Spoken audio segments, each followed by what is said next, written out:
आशीष कुमार शर्मा जी, मथुरा से। राधे राधे जी। महाराज जी, आपके चरणों में कोटि कोटि प्रणाम।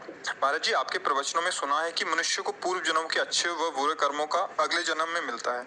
यदि उसका अगला जन्म मनुष्य है तो उसके बुरे कर्मों का परिणाम बचपन से ही क्यों भुगतना पड़ता है? क्योंकि बहुत जन्म है ना पीछे से, पहला जन्म थोड़ी है। अभी तो प्रश्न किया था किसी ने, क्यों गर्भ ही में नष्ट हो जाता है? क्यों नष्ट हो जाता है? उसने तो अभी कोई कर्म नहीं किया, अभी तो माँ के गर्भ में है, लेकिन उसकी जो रचना हुई वो कर्मों से। संचित कर्म का परिचय जानते हो?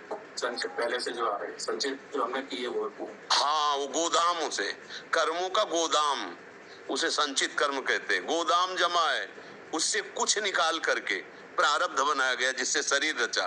अब आगे है क्रिमाण, जो नई फसल तैयार करोगे। ऐसा भजन करो कि तुम्हारी गोदाम में आग लग जाए जो पुराना माल जमा है, और जिससे हम दंड भोग रहे हैं ऐसी स्थिति बनाओ कि वो दंड आप तक पहुंच ना पावे। मतलब शरीर में पीड़ा है, मन भगवदानंद से युक्त, क्या फर्क पड़ेगा? महाराज जी, क्या छोटे 5 साल या 10 साल के बच्चे को भी कष्ट मिलना? अरे वो बच्चा है, बहुत पुराना है, उसका कपड़ा नया है, तुम अभी समझ नहीं पा रहे।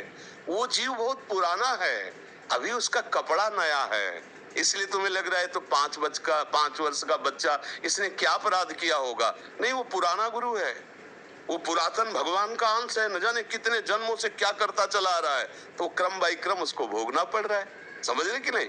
नहीं तो मानो हमने इस जन्म में कौन सा भाई पाप किया, हम प्रश्न कर सकते हैं। अच्छा, ये किडनी बीच में नहीं खराब हुई? गर्भ से ही वो पॉलिसिस्ट किडनी डिजीज, ये माँ के गर्भ से आता है रोग, वंशानुगत। भैया ऐसा क्या?